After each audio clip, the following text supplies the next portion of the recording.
Hey everyone, happy Friday. You've been asking for quite a long time for me to do a feature interview with BT, so I got him here today, and you asked so many questions, so we're not even going to waste any time. We're just going to get right to it, and we'll see what... I have no idea what's coming either. Yeah, so no. I gave him the option to look at the questions first, which I usually don't do, but I was like, maybe, and he didn't want them, so... Nope. Let's see what you guys asked. Alright, first question is from Shirley. What are 3 questions you would ask your favorite author, personal or otherwise? / who would be your Well, it would author? be Stephen King for sure. I don't know what I'd ask him though. Yeah, I don't know what I'd ask him. I'd just be like, "Hi, Stephen, I love you so much." Yeah, I would literally not have any questions. I'd be speechless, but it'd be Stephen King, and I'd probably just want to shake his hand. What's your favorite Stephen King book? The Long Walk, which is Richard Bachman. It's a fantastic book. Yeah. Okay, that's probably a question I stole from someone that's coming up in one of the other ones. All right, this is a long one from Tammy. In the military, I need to practice my speaking. All right, in the military, you have to be disciplined, and there are set rules. So it's not necessarily conducive to being creative.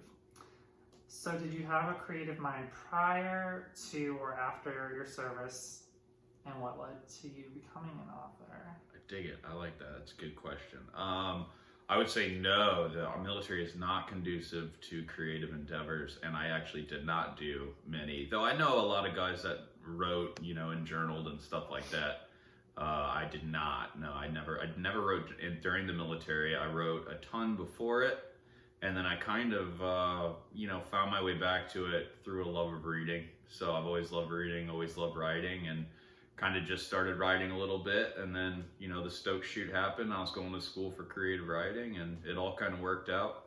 But yeah, there was a period of time there during the Army where I really didn't do much creatively.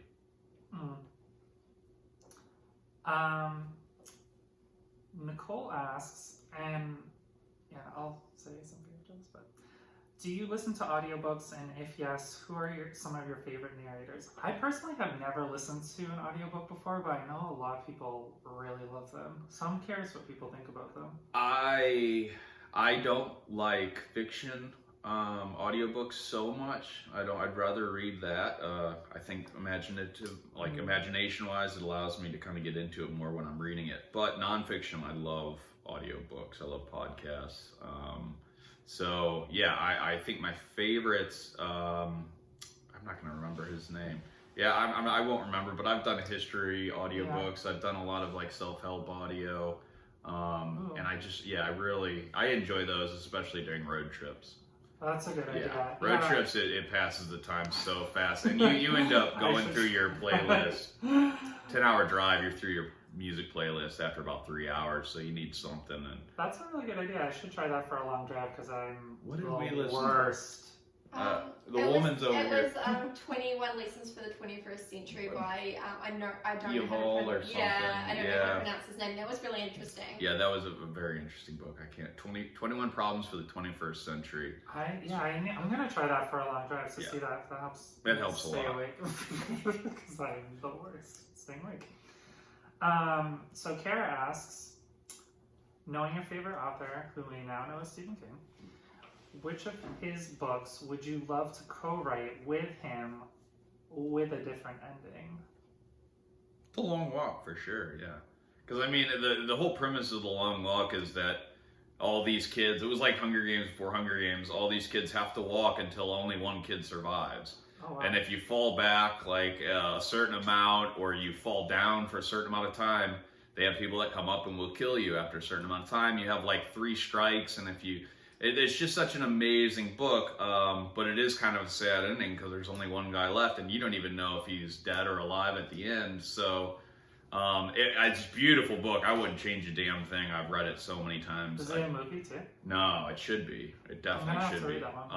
It's a fantastic book. But yeah, like I said, if I could rewrite it, if you'd want to, well, let's do it. And maybe somebody else survives. But no, yeah, that would be the one. I'm gonna have to read that one. It's so good.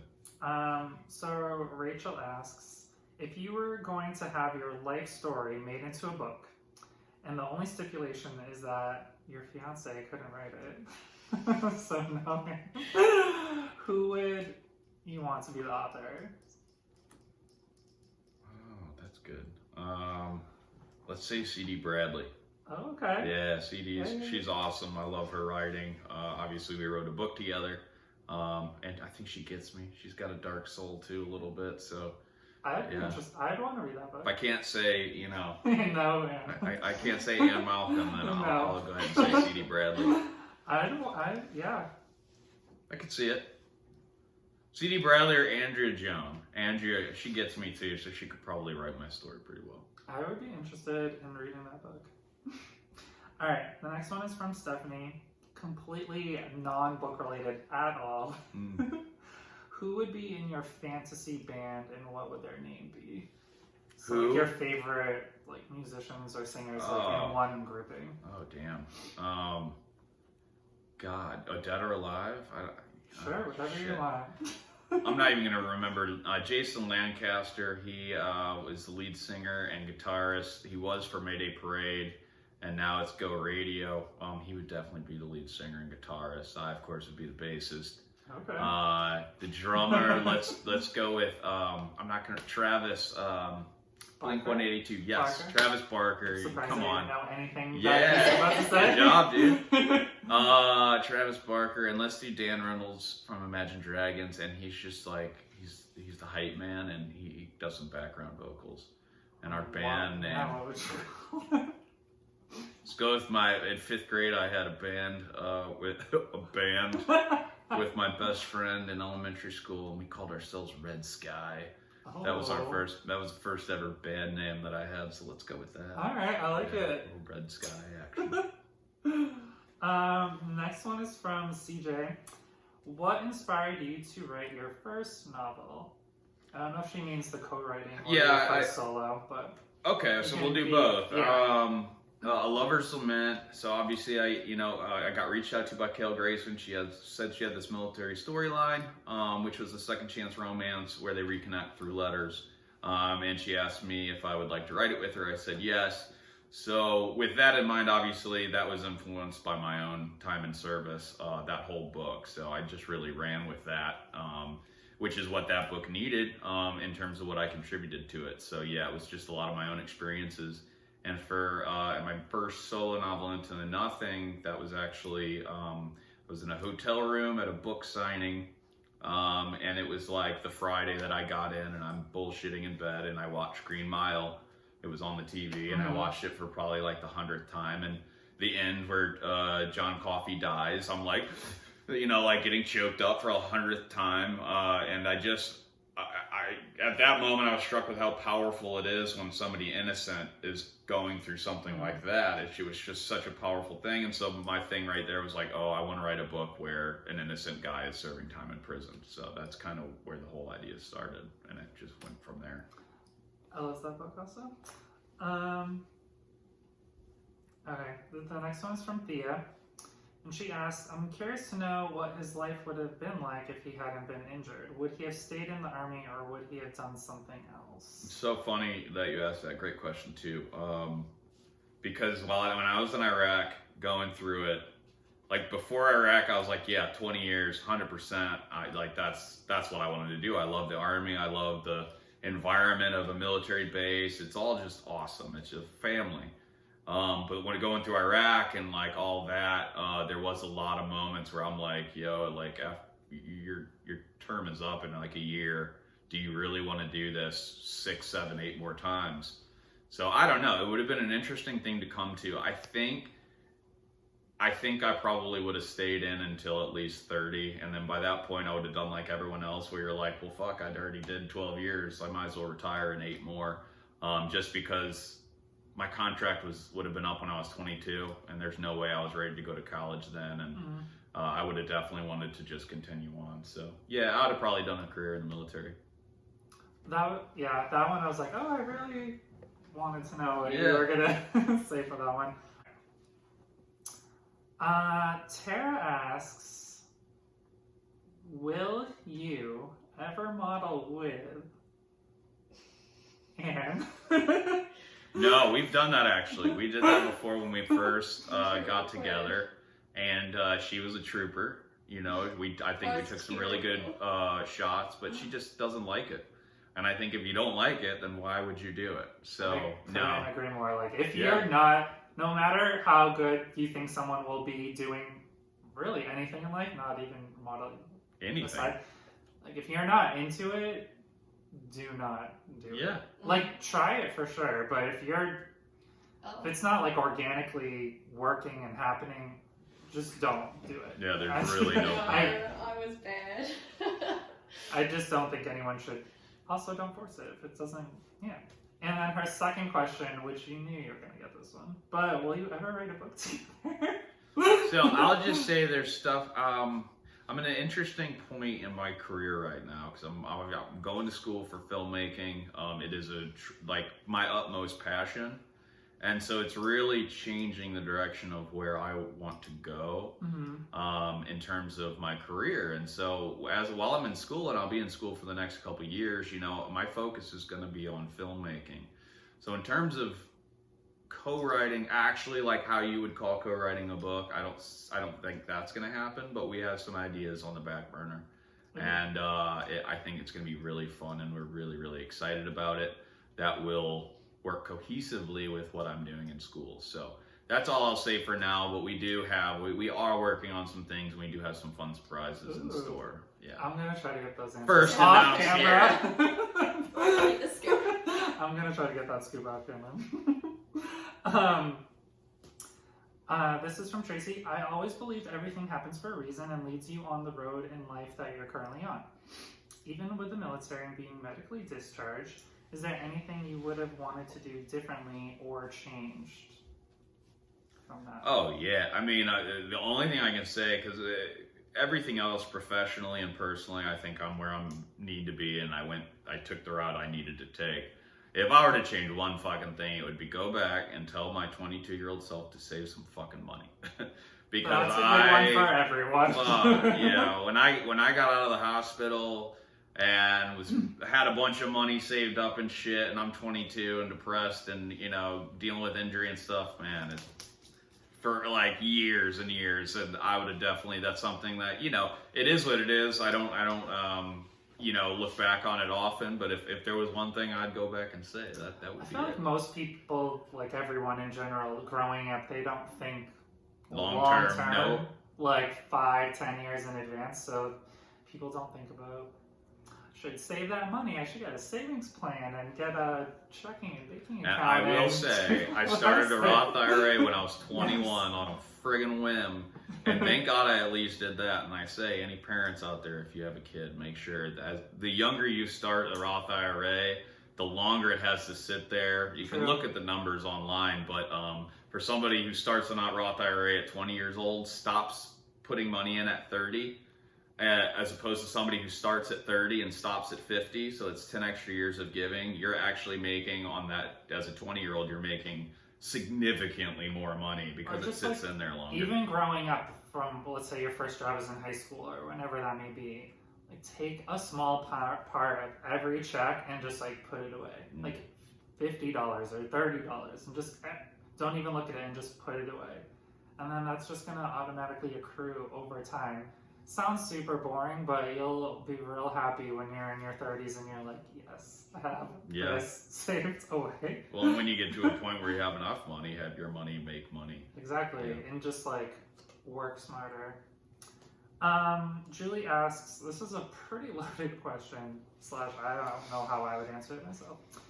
Out of all your accomplishments, which one are you the most proud of? Well, that's actually easy, and I didn't see that one. I don't know what I would say. No, it's only because, so you'd have to know my backstory to understand why this was so significant for me, but I had a real hard time in middle school because we were the poor family in the neighborhood, and you know, high school, if you had probably voted the least likely to succeed, it probably would have been me. I had no direction or anything.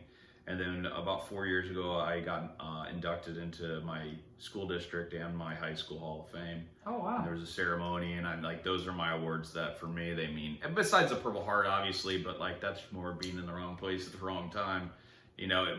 But making the Hall of Fame for my school district, having the experience that I did growing up was like it was awesome. That is awesome. Yeah, awesome. You kind of touched on this already a little bit, but Becca is asking, what are your goals for next year? Yeah, so filmmaking. I mean, I love it. I'm having so much fun in school. Having so much fun. Kind of, it's such it's a new creative endeavor for me, and it really makes me have to work and think harder. And so, school's definitely it. I want to get my master's in screenwriting, Nice. and so that I can teach it one day. So that's really the 3-year plan, is just getting my degree, making movies, hopefully producing, cool short films and What kind of movies or genres would be your focal point? comedy and horror for sure. Which So I'll is go like- back and forth. Yeah, but Such a difference. it's my 2 favorite Yeah. things, and if you can mix them, even better. Yeah. I love movies like Get Out, and I'm trying to Cabin in the Woods, Yes, good one. where you're laughing and then you're also scared shitless. Yeah. So Those yeah, are- comedies those and are horrors. good ones. That's 100%. Yeah. What's your favorite funny movie? Favorite funny movie. See, this is Sorry, probably where questions. people are These going just to. like- No, I'm asking. This is probably where people are going to question my, comedic abilities. But I love Talladega Nights. I love Step Brothers. I love Superbad. I love Anchorman. I love stupid comedies just as much as I do love like the wittier stuff. Now I can't think of a movie that I would class, but like The Office kind of comedy where it's I like all kinds, every angle of comedy, witty, British, dry humor.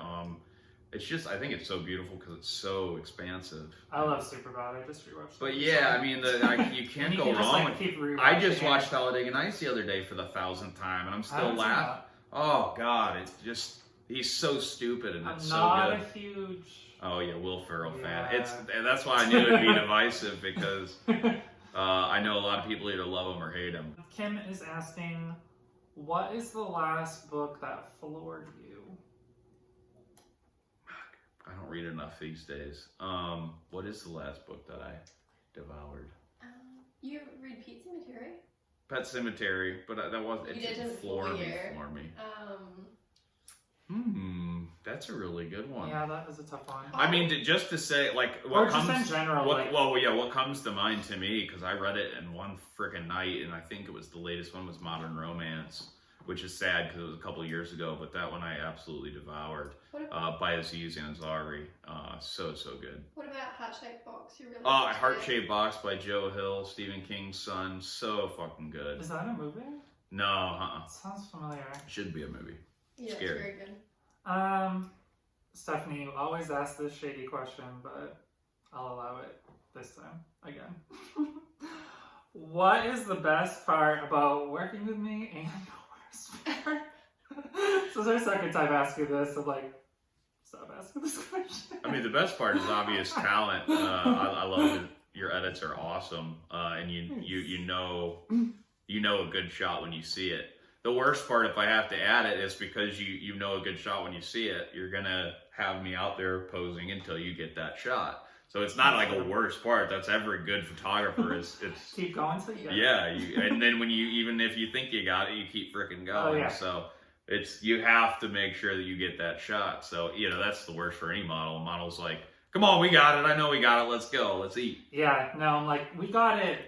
But But- let's do that for another 20 minutes just to make sure we really got it. And I will say, working on my last film this semester and using Honey Bear as an actor. If you don't know Honey Bear, you probably do. He's ridiculous. Now I know that because I'm like, take 6. I'm like, all right, let's go one more time. He's like, I got it last time, man. I already got it. I'm like, no, let's just do one more.